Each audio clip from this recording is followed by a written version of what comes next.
My brother gave a toast at his engagement party and called me a ghost. He said it with a smile, the kind that makes everyone in the room laugh along before they've decided if it's a joke. 40 people laughed. My mother tilted her glass in his direction. My father straightened his tie and looked pleased. I set my wine down, folded my napkin across the table, and walked out through the back door of the restaurant into the Portland night air. The next morning I drove to the airport, flew back to Seattle, and sat down at my desk. 3 months later, I signed the lease on a $14 million studio space on the 34th floor of the Rainier Tower. My name on every document, paid in full. My brother still doesn't know. And what's strange is, I didn't need him to. I grew up on the east side of Portland, in a house that smelled like cedar and old carpet. My parents had bought it the year before my brother was born, back when the neighborhood was still quiet and the maple tree in the backyard was young enough to bend in the wind. By the time I was old enough to notice things, the tree had grown rigid, and my brother had become the center of everything. His name is Caleb.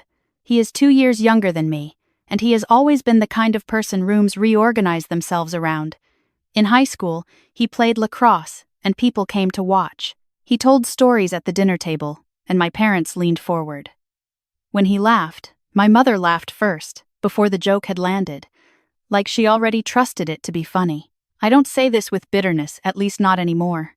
I say it because it is the shape of the thing, and you need to understand the shape before you understand anything else. I was the one who cleaned the kitchen after dinner.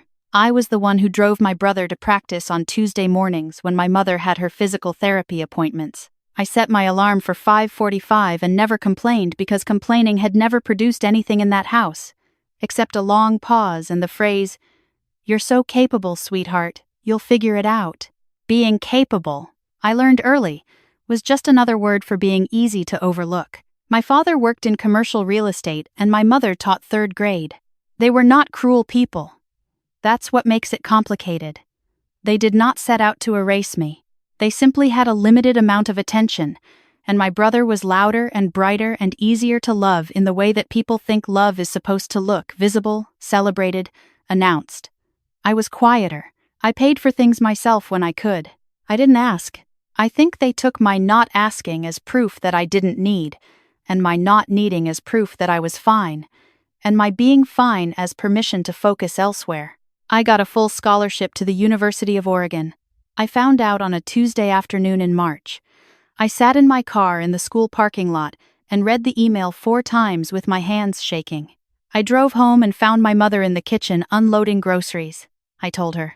She stopped with a box of pasta in her hand, smiled at me, and said, "That's great, honey," then asked if I'd seen Caleb's new lacrosse highlights video because his coach had posted it and people were already commenting. I went upstairs, sat on the edge of my bed, and stared at the floor until the light changed. There was no dinner, no cake.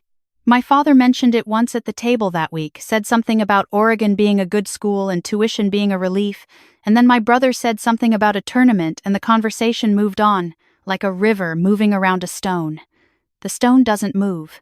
The river just forgets it was ever there. I packed my things at the end of August. My bedroom had always been small, a converted study with a narrow window that faced the driveway instead of the yard. When I took down the shelves, I found the original label from a filing cabinet still stuck to the wall behind them. It had my father's handwriting on it. Tax documents, 2003. I peeled it off and held it for a moment, then dropped it in the trash. I had always been the room no one was sure what to do with. At Oregon, something shifted. Not dramatically. Not in the way people describe turning points, like a door swinging open into light. It was slower than that, the way a bruise fades. I took a design course my first semester on a whim because it fit my schedule, and I discovered that I could see things in visual space that other people couldn't. I understood how the eye moved across a page, how color carried weight, how negative space was not absence but intention. My professor told me I had an instinct for it. I wrote that down in the margin of my notebook and read it several times on the bus ride home. I graduated with honors. My parents came to the ceremony. My mother cried when she saw me in the gown, which surprised me. It was the most unguarded I had seen her in years. My father shook my hand and said he was proud, and I think he meant it, even if it arrived 4 years late and without much ceremony. Caleb didn't come. He had a tournament, or something like a tournament, and no one suggested rescheduling their lives around my day. I moved to Seattle that fall. I had a job offer from a small digital agency called Breyer Creative Junior UX Designer. Modest salary. A desk near the window that overlooked a parking garage. I took it. I sublet a studio apartment in Capitol Hill with a broken dishwasher and a radiator that hissed at night, and I worked until 10 p.m. most evenings and told myself this was just the beginning. The beginning lasted about 3 years. I learned everything I could. I took on projects outside my job description. I redesigned systems that no one had asked me to redesign because they were clearly broken and I couldn't look at broken things without wanting to fix them. By my second year, I was leading projects. By my third, clients were asking for me by name. That was when I met Claire. She was a brand strategist, sharp and restless, with a habit of drawing diagrams on napkins in the middle of conversations. We were both brought in to pitch the same client, a healthcare nonprofit that needed a complete digital overhaul, and somehow, instead of competing, we ended up finishing each other's sentences. We won the pitch. Afterward, standing outside the building in the rain, she said, "What if we just did this ourselves?" And I said I'd been thinking the same thing for 2 years. We filed the LLC 3 months later. We named it Meridian Claire's Idea, something about true north, about finding the line between where you are and where you're meant to go. It felt right. We worked out of my apartment for the first 6 weeks, her on the couch with her laptop, and me at the kitchen table with 2 monitors and a very understanding downstairs neighbor. Those early months were hard in the specific way that building something is hard, not painful in the way loss is painful, but relentless. We ate cheap Thai food and argued about pricing models and sent invoices at midnight. My mother called once a month, reliably, to tell me what my brother was doing. He had opened a restaurant in Portland with a friend. It was getting good reviews. He'd been featured in a local magazine. She read me the pull quote. I said, "That's great, Mom." She asked if I was still at that same job. I said yes. I had stopped explaining Meridian to her 6 months earlier, after she responded to my description of our first major contract with the phrase, "Well, that sounds complicated," and moved on to Caleb's chef's tasting menu. In our second year, Meridian won a contract with a regional medical device company to redesign their patient interface. It was the largest thing we had taken on. I led the architecture, 6 months of user research, wireframes, testing, rebuilding. Claire managed the client relationship. When we presented the final system, the client's VP of product said it was the cleanest redesign he had seen in 20 years of the industry. I remember sitting in the car after that meeting and looking at my hands, but the success was quiet in the wrong way, at least for a while. We were growing, but slowly. The healthcare sector trusted referrals more than pitches. Claire started getting restless in a way I could sense but couldn't name. She was in the office less, took more calls in the hallway. I told myself it was the pressure of running something, that she was probably just navigating a difficult client. I told myself this for about 4 months. I found out on a Wednesday morning. I opened a vendor contract renewal and saw that Meridian had been listed as a secondary contractor on an account I had built from a cold email 18 months before. The primary firm on the contract was called Solace Design. I had never heard of it. I searched the LLC registration. Claire's name. Registered 11 months ago, the month after our first big healthcare win. I sat with that information for 2 days before I said anything. When I finally asked her, she didn't deny it. She said the account had grown too large for what Meridian could handle and she had needed a structure that gave her more control. She said she was planning to tell me. She said she thought I would understand. I told her I didn't. I told her that what she had done was take a client I had built with my own work and fold it into a company she had created without telling me. She said we saw it differently. I said we did. She bought out her half of Meridian over the next 6 weeks. I kept the name, the systems, the remaining contracts. She kept the healthcare account. On the last day, I walked through the office. We had finally moved into a real space, a 2-room suite in Sodu with exposed brick and good light, and I looked at everything we had built and tried to figure out what was mine and what had just been proximity to someone else's ambition. The line was harder to draw than I expected. I didn't fall apart. I want to be honest about that. Not as a brag, but because I think people expect a particular kind of collapse after that kind of betrayal. and mine didn't come. What came instead was something quieter, a slow, deliberate turning inward. I kept going to the office. I kept the clients we still had. I hired a part-time project manager named Dara, who was 24 and knew more about systems architecture than anyone I had worked with. I started sleeping 6 hours a night instead of 5. I cooked actual dinners. I also started building something I had been sketching in notebooks for 2 years, a design ops platform for mid-size healthcare companies, the kind that couldn't afford full in-house teams, but were drowning in fragmented tools and inconsistent brand execution. I had seen the problem up close, from the inside, and I understood exactly where the pain was. I didn't tell anyone about it. Not Dara, not old colleagues, certainly not my family. I had learned something from watching Meridian's early days. The thing you build in public is the thing that gets taken. The thing you build in silence is the thing you get to keep. I called it fieldwork. Just a name in a document at first. Then a prototype. Then a working beta I tested with 3 small non-profit health systems in Washington and Oregon. They paid for it, which was the part that made it real. My brother's engagement party happened in October, about 14 months after Claire left. He had been with his girlfriend, Tessa, for 3 years. She was warm and genuine, and I liked her every time I saw her, which was not often. My mother called to tell me about the party the way she told me most family news as a footnote to something else, at the end of a conversation that had been mostly about Caleb. I almost didn't go. I sat on my couch with the invitation in my hand-cream cardstock, my name written in my mother's slanted cursive, and thought about the last 4 years of calls, about every time I had said I'm working on something and been met with silence or a pivot to my brother's latest accomplishment. I thought about the scholarship ceremony. I thought about the cedar and carpet house and the label on the wall behind my shelves. Then I thought, I should go. Not because I expected anything from them, but because Tessa deserved a real family moment. And maybe because some part of me still believed the distance could be crossed if I kept trying. I flew to Portland on a Friday and drove a rental car through the old neighborhood. The maple tree was enormous now, unbending, the way old things get when they've made peace with what they are. My parents' house had new shutters, dark blue. The driveway looked freshly sealed. The party was at a restaurant downtown, a good one. Warm light and exposed wood and a private dining room that my parents had booked months in advance, my mother told me.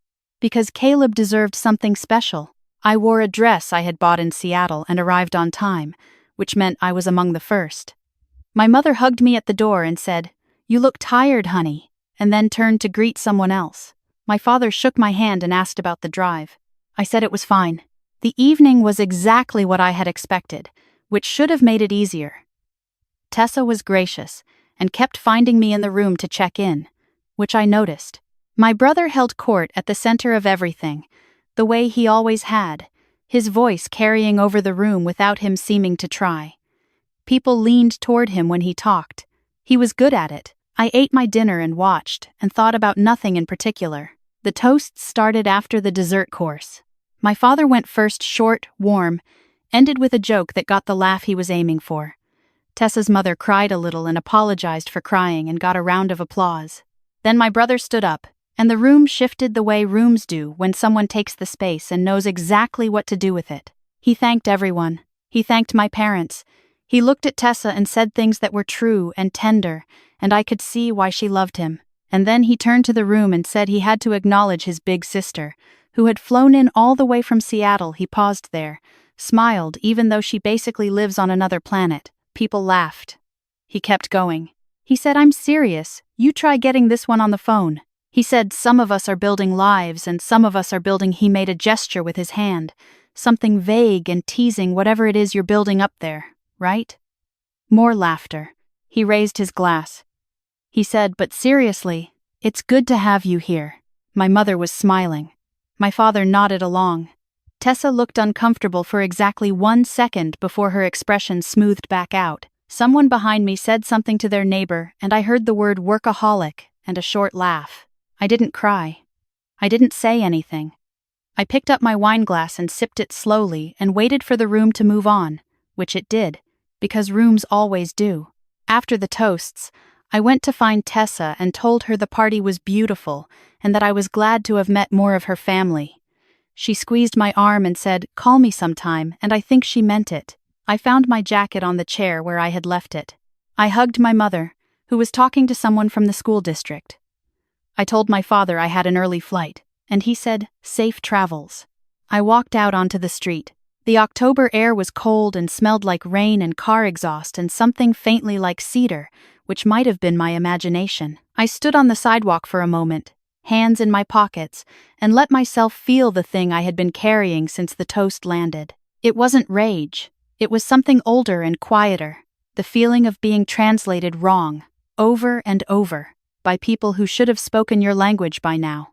I got in the rental car and drove back to the hotel. I didn't sleep much.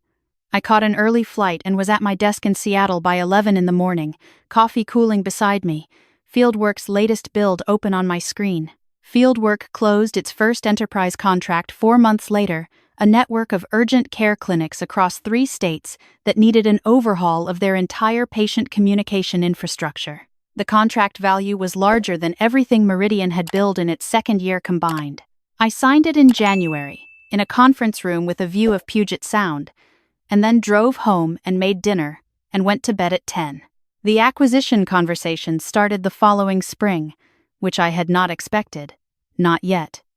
A health technology group out of Boston called Ardent Systems had been watching Fieldwork's traction. Their head of M&A reached out through a mutual contact. I said I'd have a conversation. We had several. By August, I had a number. By September, I had a better number. By October, exactly 1 year after my brother's engagement party, I had a signed term sheet and a wire confirmation, and a lawyer who kept saying the words, "Congratulations, Miss Voss," in a way that sounded like he was still surprised. I bought the studio space the following month. I had been working out of a modest suite in Fremont that I had never quite stopped thinking of as temporary. The Rainier Tower space had been listed for 6 months, the kind of square footage that scared most tenants. Floor-to-ceiling windows on 2 sides, an unobstructed view of the Sound, a small terrace on the north corner where the wind came off the water clean and cold. I walked through it once and said yes. My name on the lease. My initials on the acquisition agreement. My work, from the first wireframe to the final integration test, documented in a patent filing under E. Voss, lead architect. Elise Voss. That's me. The responsible one. The capable one. The one they could always count on to not need anything. My mother called in November. I was on the terrace with my coffee, watching a ferry move across the gray water, when the phone buzzed. I let it ring once before answering. She didn't start with hello. She started with, "I just want to understand what's happening," which was the way she began all conversations that were actually about something she had seen or heard and needed to reconcile with the version of me she had always held. She had read something online. A business news brief about the Fieldwork acquisition, which had mentioned my name in the second paragraph. She said she had no idea you were doing all this. I said, "I know." She said, "Why didn't you tell us?" And I thought about every phone call, every conversation that pivoted to Caleb before I'd finished my sentence. Every time I'd said I'm working on something and been met with I said I tried a few times. She was quiet. Then she said, "You know your brother is having a hard time." The restaurant had run into trouble, the partner had pulled out. The lease was expensive, the reviews had softened after the first year. She said he was considering shutting it down. She said it in the tone she used when she was asking me to do something, without asking me directly. I said I was sorry to hear that. She said, "Family helps each other." I said, "I agree." Then I said, "I've been trying to be part of this family for 31 years, and I love you, but I can't be the solution to problems that were made without me." She said that wasn't fair. I said, "I know you believe that." We were quiet for a moment, both of us holding our phones in different cities while the real conversation, the one we had never had, sat between us like furniture no one wanted to move. She asked if I was happy. I said, "I'm building something real." She said, "That's not what I asked." I said, "I know." I didn't answer differently. We said goodbye and I stayed on the terrace after she hung up, watching the ferry until it disappeared behind the headland. My father's letter arrived 2 weeks later. He had typed it, which was unusual. My father was not a typist. It was 2 pages. He started by acknowledging that he had not said the right things at the right times. That was the closest he came to an apology, but it was also more than I had ever heard from him before, so I read it twice. He said he was proud, using the word directly, without the qualifications that usually surrounded it. He said he remembered when I had sketched logos in the margins of my notebooks as a teenager, and how he had assumed it was just a phase. He said he would like to see me if I was ever in Portland. I called him on a Sunday afternoon in December. He answered on the second ring, which surprised me. My father was not a quick answerer. We talked for 40 minutes. Not about the acquisition. Not about money. Not about Caleb. He asked me about the studio space. He asked what kind of work we were doing. He asked what it felt like to walk into a room and know you built it. I said it felt like the first time I understood that belonging wasn't something you were given, it was something you could make for yourself, from the ground up, out of whatever you had. He was quiet for a moment. Then he said, I should have told you that much sooner. I didn't cry on the phone.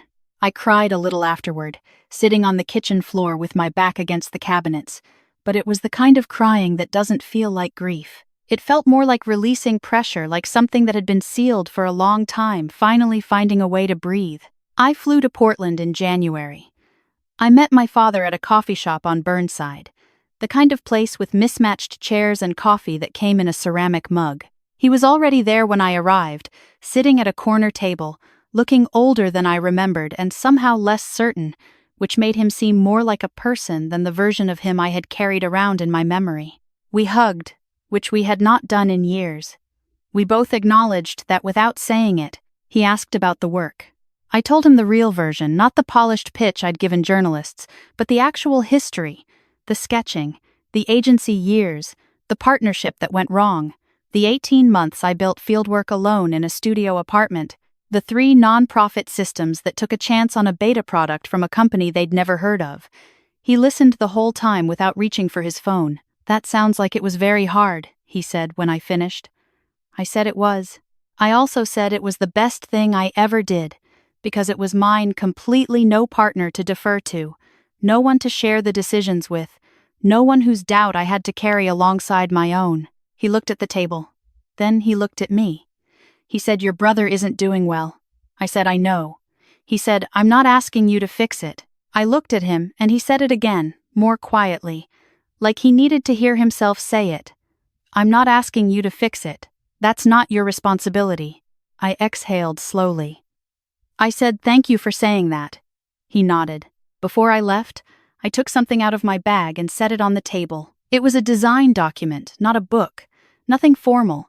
Just a printed and bound internal deck I'd made for Fieldwork's onboarding materials. On the cover, in small, clean type, built from nothing, a field guide for teams that had to figure it out. He picked it up and turned it over. He saw my name on the back. He said, you wrote this. I said it took me a long time to understand that what I built was worth documenting. He held it like it was something careful. I said, I have to go. He stood and walked me to the door. On the sidewalk he said, I'll read it. I said, I know you will. I hugged him again and walked to my car and sat for a moment with both hands on the wheel before starting the engine. The drive back to the airport was 40 minutes. I didn't play music. I watched the city pass the bridges over the Willamette, the neighborhoods thinning out into freeway, the sign for the airport appearing in the gray January light. I had grown up in this city and left it and never quite found a way to feel neutral about it, the way some people manage to feel about the places that raised them. But that afternoon, driving away from a table where my father had finally asked the right questions, I felt something close to neutral. Not cold, just settled, like a building that had finally finished shifting. The Rainier Tower studio had been open for 2 months by then. We had a team of 8 designers, a systems architect, a product manager named Jerome who sent emails at midnight and ran ultramarathons on weekends. The terrace had a small table and 2 chairs where I took my lunch when the weather allowed, and sometimes just sat in the afternoon when I needed to think without being surrounded by screens. On a Tuesday in February, I was on that terrace with a cup of tea and my phone face down on the table, watching a line of clouds come in over the water, when I thought about the storage room bedroom on the east side of Portland, the one with the filing cabinet label still on the wall. I thought about how small it had made me feel for so long, and how I had carried that smallness like a second skin, until somewhere along the way it had started to peel away and underneath was just me, plain and capable and tired of apologizing for it. I had named a conference room in the studio after that space. I hadn't told anyone why. It was called East Room on the building directory. I was the only one who knew what it meant. My brother called in March. I answered because it was the first time he had called me in almost 4 years. His voice was quieter than I remembered, or maybe I was just hearing it differently now that I wasn't in a room waiting to be dismissed. He said he heard I was doing well. I said I was. He said he was sorry about the toast. He said it straight out, no preamble, which surprised me enough that I sat down on the couch with my tea. He said he had thought it was funny at the time and that he had understood afterward, from the look on Tessa's face when they got home, that it wasn't. He said Tessa had a lot to say about it. I said Tessa sounds like a person with good judgment. He laughed, short and unguarded, and for a moment he sounded like the version of him I remembered from childhood, before I had learned to keep track of the ways he didn't see me. I asked how the restaurant was. He said it was gone. He said it plainly, without drama, which was also different from what I expected. He said he was figuring out what came next. I said I had been there. He said, I know you have. I know that now. We talked for another 20 minutes, not about money, not about favors, not about what our parents needed, just about what it was like to build something and lose it and decide to start again. He had never once asked me about my work before that call. He asked questions and stayed quiet when I answered, which was the hardest thing and the simplest thing, and the only thing I had ever wanted from anyone in that family. Before we hung up, he said, I'm glad you're good. I said I appreciate the call. I meant it. Outside the studio window, the water was flat and silver and very still. The clouds had moved on. I put the phone down and looked at the city and thought about what my father had asked me over that cup of coffee. What does it feel like? Walking into a room you built. And I thought about how I had answered him, and how that answer was true but also incomplete. The fuller answer was this. It feels like the first morning after a long time of poor sleep. It feels like your name on a lease and a window that faces the right direction and a room where no one can put a filing cabinet label on the wall behind your shelf. It feels like the quiet at the end of a phone call where someone finally asked the right thing, and you finally had an answer worth giving. I sat down at my desk. Dara had left a note on my keyboard, 2 new client inquiries, a speaking invitation from a design conference in Austin, a message from the Ardent team about a follow-on project. I set the note to the side and opened a blank document. I had been thinking about writing something for a while, not for publication, not for the company, just for me. Something about what it takes to build without an audience, about the specific work of staying quiet while something grows, about what happens when the people who should have seen you first are the last to understand. I typed a title at the top of the page and then stopped. Outside, the water was beginning to catch light. A ferry was moving across the Sound, carrying its passengers wherever they needed to go. I watched it until it was small, and then I went back to the blank page and started writing. If you've ever been told you were the strong one and understood, later, that it was never a compliment, leave a comment. I'd like to hear your story. And if any part of this one felt familiar, you already know the ending. You don't wait for the room they forgot to save for you. You build a better one. You put your name on the door, and then you get to work.